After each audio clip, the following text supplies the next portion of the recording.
Katie, good evening.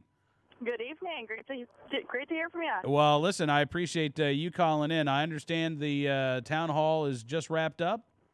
Yes, it just wrapped up, and it was a full packed house. So for people to think that no one cares about this issue, particularly in Arizona where all of this happened, they're definitely wrong. People are very interested in what's going on, and I think this is a really good format for people to come and kind of hear from different people. The sheriff, Representative Gosar, and also Vince Cephalou, who is the ATF whistleblower on the issue. So they kind of got a perspective from all different types of people involved with the operation. And, one of the things we learned today, Katie, Fox News reporting that not only did our government, help facilitate these transfers of guns from legal to illegal individuals, but it was actually our tax dollars paying for this. I mean, they reported on a case where Agent John Dodson was ordered by his supervisor to buy 6 guns and then sell them to these firearms traffickers, and then ignore when that transfer took place and just allow those guns to go across the border into Mexico.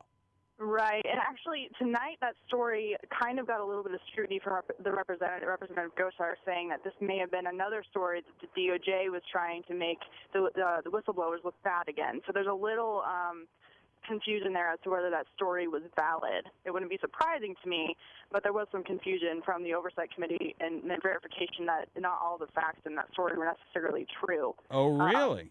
Yeah, so that might be another case of they don't have all the context. I haven't looked into it yet because I've been at this hearing, but Representative Gosar, which you can talk to him about this in a minute, did say that the committee looked into it and not all the facts in that story were necessarily true, and it might have been another ploy with the DOJ to try and make the whistleblowers look bad and more responsible for this operation than they really were. And isn't that interesting that here we have the administration saying, oh, we're working as hard as we can to supply you guys with all the information, and yet behind the scenes we have seen anonymous officials within the Justice Department say things like it's unfair of Congress to be investigating Fast and Furious. Fast and Furious was a great operation,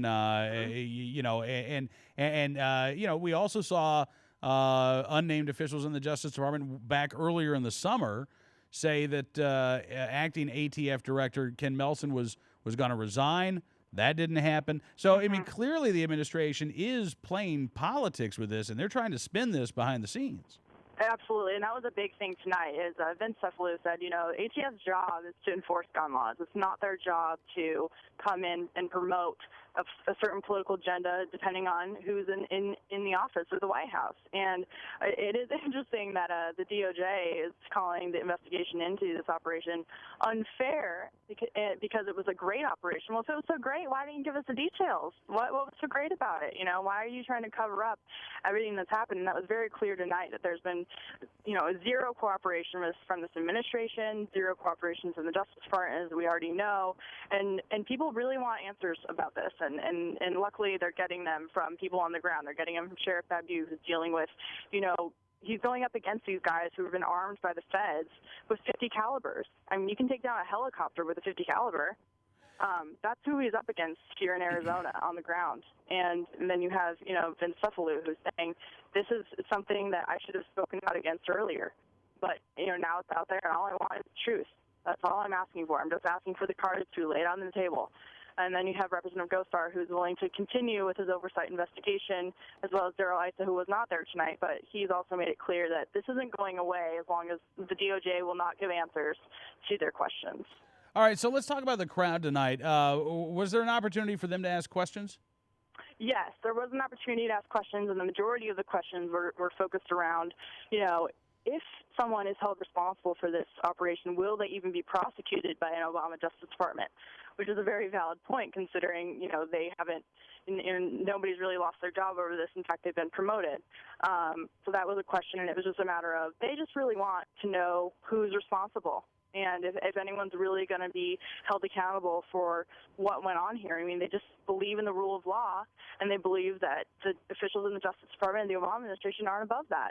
And, clearly the Obama administration has a different view, but people here just really want answers about what happened. They want justice for the Terry family. They want them to be able to know what happened.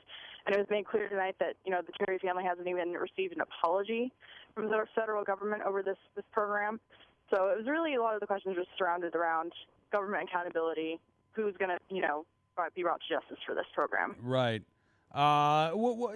Describe the attitude of the crowd, if you could, Katie. I mean, were these folks who were? Was there, a general sense of inquisitiveness? Was there anger from the audience? Well, I mean, it was a Tea Party event, so in general, Tea Party events are not angry. They're very actually relaxed and upbeat. But I would say that people were very concerned, and they were serious, and they were appreciative when, good answers about holding someone accountable were given. But, overall, people were very friendly, and it was a packed house, and people are just very interested in knowing what happened. That's really good to hear. And I kind of had a feeling that was going to be the case, that this wasn't going to be a half-empty auditorium. But the picture that you sent earlier, I mean, it really looked like it was close to standing room only. Oh yeah, there were people standing along the walls. It was a packed house. I mean, you couldn't sit down. So there's definitely people were interested in this, and it's an event out of the ordinary for the Tea Party to hold, just because it's to do with fiscal issues. But no one's done it this way. This is the first one that we've seen on this particular topic in the entire country. So this is the first time that they really brought to light, we're going to have a meeting about the scandal that's going on. And obviously it was happening in Arizona, so it's more, hits more to home. But I would be very happy to see more of these town hall style meetings being held elsewhere about, scandals coming out of the Obama administration. Oh, absolutely. And as you say, the Tea Party is primarily, I think, a fiscal movement. But, again, we know that there were taxpayer dollars used in Fast and Furious. I think that this does speak to, at the heart, I think Fast and Furious is a government accountability issue. Absolutely, yeah. That's what it comes down to. Is Vince Cefalu made the point with ATF whistleblower that as an agent you're allowed to do a lot of things that regular citizens aren't allowed to do, but he was never allowed to tell the U.S. Congress no when they asked for documentation, when they asked for evidence. He was never allowed to say no, and he made the point that the idea that the Justice Department and ATF have been stonewalling the U.S. Congress is very scary, and it's something that the government is running amok, and there's no accountability there, and it's getting to the point where it's a machine, and it's hard to fight it once it gets so big. And he just made the point that when the U.S. Congress can't even get answers, and that's their job, you have a serious problem beyond even this scandal on your hands. You have a problem of government overstepping the law, and that being okay. Yeah. Well, yeah, and did Vince Cefalu talk at all about where he thought Fast and Furious originated? He, he did not go into the details of that, no. But he did go into the details about, when he found out that Brian Terry's death was a result of the program. Mm-hmm. And it was the very same day that it happened. This wasn't something that took months of investigation to figure out. He knew the same day that the guns that were left at his site, his murder scene, were connected. He had access to the serial numbers. He had access to the database as an agent.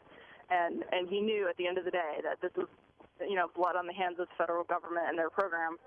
But he did not, specifically talk about where the idea originated, no. Okay. All right. And have you heard anything more? Last time you were in studio, you mentioned a white paper that was circulating at DOJ. Have you learned any more about this paper that suggests perhaps closing down the ATF as a response to Fast and Furious? Well, I've heard from the sources that I mentioned on your show that, yes, it's there. Now, DOJ is telling a completely different story. After multiple phone calls and being told that everyone in DOJ is away from their desk, we're not getting any confirmation on that. But I'm standing by my sources and my people at DOJ and at ATF who told me that. And so we'll have to wait and see if that comes out. But it's definitely an idea. And I've also have congressional sources who have told me that they would not be surprised if that existed. So, very interesting. Clearly here, as we talk about Fast and Furious, we're almost talking about two different parts to this scandal. There is the operation itself, and there is everything that the administration has done since Operation Fast and Furious was made public, against against the wishes of the Obama administration. Right.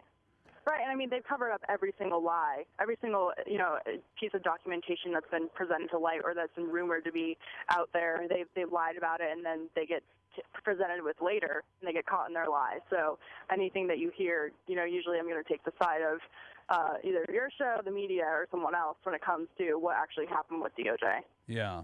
All right. Well, listen, Katie, I'm glad you could join us tonight from Tucson, Arizona. Now, do you have access I to? have Sheriff Babeu here if you want to talk to him. I would love to speak with the He's sheriff. ready to Thank you. go. All right. All right, here he is. Katie Pavlich from townhall.com and Pinal County, Arizona. Sheriff Paul Babeu joining us now. Hi, this is Paul Babeu. Hey, Sheriff, how you doing? Cam Edwards from NRA News. Yeah, I'm doing great. Thank you. Well, listen, thank you, sir, for joining us on the program. So you just wrapped up this town hall meeting. What were your expectations going into tonight, Sheriff? Well, I didn't think there'd be this many people here. There's probably close, I was told, 500-plus people in a packed auditorium, and people were excited, and they wanted to hear the truth about Fast and Furious. And so I was fully impressed in just how motivated people are to demand accountability in our government and to hear the outrage in the fact that our government had knowingly facilitated guns, fully automatic, 50 caliber rifles into the hands of the most violent criminals in North America, the Mexican drug cartels. And this is outrageous. It's unacceptable. All of these people, from the U.S. Attorney of Arizona, Dennis Burke, who just resigned because his fingerprints are all over this, all the way up to Eric Holder, and including the President of the United States, must be held accountable for these, what I believe are absolute crimes committed against not just the American people, but against the Mexican citizens, where now they're saying 200-plus people at least have been murdered by these guns that our own government gave to the Mexican drug cartels. That's right. And, talking with Katie Pavlich just a couple of minutes ago, she pointed out that the family of Border Patrol agent Brian Terry, they've never received an apology about Fast and Furious. And, I don't think the Mexican government, there was a story in the LA Times last week, I don't think anybody in the Mexican government has ever actually received a briefing to this day about Fast and Furious. You're right. Katie's been fantastic, and I was telling her that firsthand because I talked to Kent Terry, the brother of Agent Brian Terry, and he told me that himself. He goes, Sheriff Paul, me, my mother, our whole family have never even received an apology from the federal government, who now we know that 3 of the guns on the crime scene of his murdered brother were linked directly to Fast and Furious. And I said, my God, and it makes my heart break that here a hero who was, Brian Terry was a police officer in America. He was in the Marine Corps, and then he became a federal law enforcement agent in the Border Patrol. And on our own soil, he was killed, murdered by foreign-born thugs with the very weapons that killed him were given to these thugs by our own federal government. And in Pinal County, and I know across America, anytime criminals are involved in the commission of crimes or aiding and abetting criminals knowingly that, hey, they're driving away the getaway car at a bank robbery, we call them accomplices or accessories to these crimes. And in Arizona, we charge them with the very same crime. So I believe our federal government needs to be held accountable for the untold numbers of people who have already been murdered with these guns, and 1,500 of the 2,000 weapons are still outstanding. This story is not over. It's just begun. No, I completely agree. And, this can never be far from your mind, Sheriff, knowing how many guns are still out there from Fast and Furious, that when your deputies go out there, into these remote areas, that they, too, could run into cartel members who have been armed by our government. You're right. Just this week we had a shooting where one of our local officers that was working with our task force to fight the cartels opened up fire on our officer. And we don't know if this gun was a Fast and Furious gun. The federal government knowingly told gun dealers in Arizona to sell these guns, knowing that they're straw buyers, that they were going to end up in the cartel's hands. And they allowed this to happen. It still boggles my mind that they could have done these things. And now, how can we make good with this. It's like toothpaste out of the tube. You can't put it back in. There's nothing. The only way we can stop this now, because we have no idea what these guns are, is they show up on crime scenes, on murder scenes. When we raid a house with drug cartels, or they show up in Mexico when the cartel and the government are feuding, and 42,000 people now have been killed in Mexico. And that's not a good answer.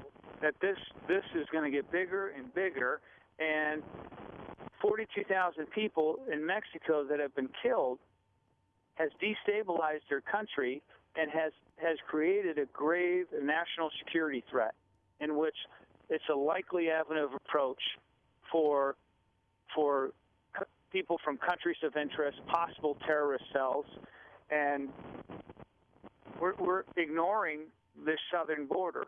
And all the while, and this is the worst of this, I believe, besides all their direct involvement, is President Obama, Eric Holder have been making the case that our lax gun laws have resulted in the violence in Mexico. The president himself says 90% of all the guns that go to Mexico come from the United States.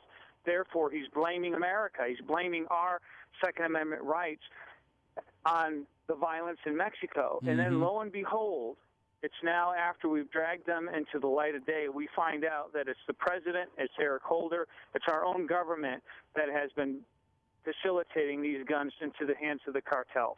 Yeah. And they've achieved what they wanted, and now they're further restricting our gun rights. And that's the other thing that just drives me crazy about this, to hear the defenders of this administration. I mean, first of all, you've got gun control groups out there that are ignoring Fast and Furious, and that boggles my mind, that groups that are supposedly against quote-unquote gun violence don't find anything outrageous about Operation Fast and Furious and the tactics that were used.